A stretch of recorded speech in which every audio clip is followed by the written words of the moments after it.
बहु अपेक्षार अंत घटिला। आज माझीधनुआठारे गोदावरी मिश्र आदर्श विद्यालयर भित्तिप्रस्तर स्थापन है।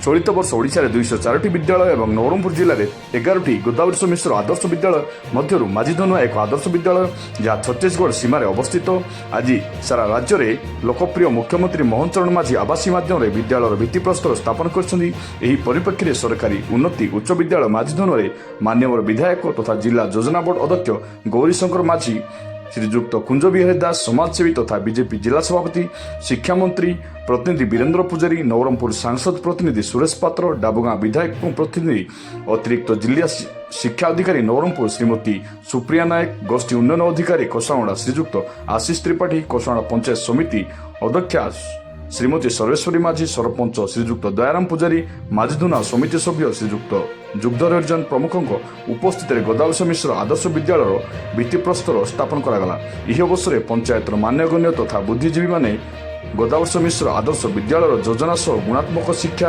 व्यवस्थार विषय में नवरंगपुर विधायक श्रीजुक्त गौरीशंकर माझी उद्बोधन देते। यह अंचल छात्र छात्री माने किपरि अधिक सुविधा पाइपारे और मानसिक स्तर में शिक्षा प्रति आग्रह सृष्टि हम ताहा मान्यवर विधायक श्रीजुक्त गौरीशंकर माझी महोदय बुझाई। यही परिप्रेक्षी में विद्यालय एसएमसी सभापति, मो स्कूल सभापति, आंचलिक गोष्ठी शिक्षा केन्द्र मुख्य सीआरसी कोसाणा ब्लॉक टीसी विषय सार ब्लॉक मान्यगण्य व्यक्ति विशेष तथा विद्यालय समस्त शिक्षक शिक्षयित्री सहयोग कार्यक्रम सफल होता देखा मिली। कोसाणा ब्लॉक प्रतिनिधि दिव्यश्री आलम रिपोर्ट, भारत ऑनलाइन टीवी।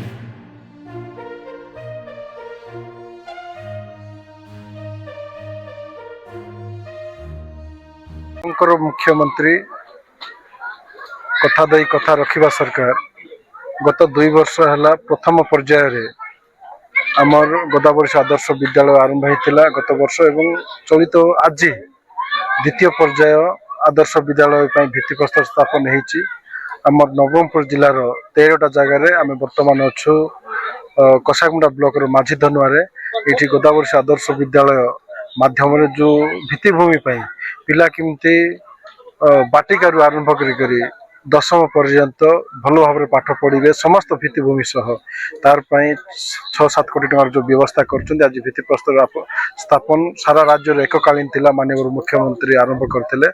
तो आज ये आमर पिला माने जो पाठ पढ़ार वंचित होते से शिक्षा एवं शिक्षक कमी थिला, घर कमी थिला पढ़ाई एवं भित्तिभूमि खेला खेली खाली मानसिक नाई समस्त प्रकार बौद्धिक आध्यात्मिक आत्मिक समस्त प्रकार शिक्षा सहित किमती स्कूल आरंभ हो तार योजना करी गोदावरी आदर्श विद्यालय कराई। आज स्थापना हवा फल निश्चित भाव में आमर लोक पाठ पढ़ाई ये आग्रह प्रकाश करेंगे एवं पिलांकर जो ड्रॉप आउट होता ड्रॉप आउट हम ना पिला आसवाई सुजोग पाइबे। सर आम नवरंगपुर रे कसागुमुड़ा ब्लॉक रे माझीधनुआ होची गोटे सीमांत अंचलर विद्यालय जो पिला मानक पढ़िबा शिखिबा बहुत आवश्यकता थिला। आम विद्यालय यही गोदावरी मिश्र आदर्श विद्यालय होइतिबारु मो तो बहुत खुशी, मो छात्र छात्री भी बहुत खुशी, कारण यही अंचल गोटे एपरी विद्यालय आवश्यकता थिला जहाँ पिला मानक बहुत आवश्यक थिला एवं पिला माने एठी विद्यालय हेबारु से माने भी मते पर्सनली भेटिकी कहिसंती जे सर आमे बहुत खुशी होछु। मो तो तांको खुशी रे सर बहुत खुशी।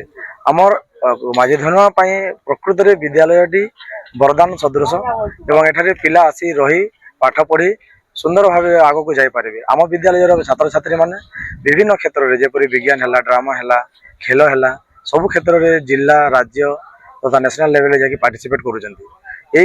सेसन रे 2025-26 रे आम विद्यालय जड़े छात्र सचिन पनका बोलिकी हैंडबॉल रे मध्य नेशनल लेवल जाकि खेलिकी आसी। वर्तमान चलित वर्ष में आम स्कूल विज्ञान रे गोटे पिला ISF international science and engineering fair USA रे पार्टिसिपेट करथिला आम स्कूल रो। तेणु सर मु भावुची विद्यालय हैला परे आउ विभिन्न क्षेत्र में पिला आगू को जाई परिबे। सर आम गोदावरी विद्यालय रे वर्तमान हॉस्टेल एवं पिलांक स्वतंत्र स्मार्ट क्लासरूम हेबो क्लास 1 to 8 जहाँ आगु पूर्व सरकार योजना 9-10 हो सारी एवं वर्तमान प्राथमिक स्कूल रे मध्य स्मार्ट क्लासरूम हेबो, ई लाइब्रेरी हेबो, ସ୍ପୋର୍ଟସର ଫ୍ୟାସିଲିଟି ରହିବ ଏବଂ ପିଲାମାନଙ୍କ ପାଇଁ ଟିଚର ରେସିଓ ମଧ୍ୟ ସମାନ ରହିବ। ଅନ୍ତର୍ବାସ ପାଇଁ କେତେ କ'ଣ ଛାତ୍ରଛାତ୍ରୀ ପାଇଁ ରହିବ? ମୁଁ ଜାଣିବାରେ ମାନେ କହୁଛନ୍ତି ଯାହା ନିୟମ ଅନୁସାରେ ସବୁ ପିଲାଟି ରହିପାରିବେ ଆମ ପଞ୍ଚାୟତର। Capacity କେତେ କ'ଣ? କେପାସିଟି 100 ବୋଲି କହୁଥିଲେ ସାର୍, ଆଗକୁ ବଢି ବି ପାରେ।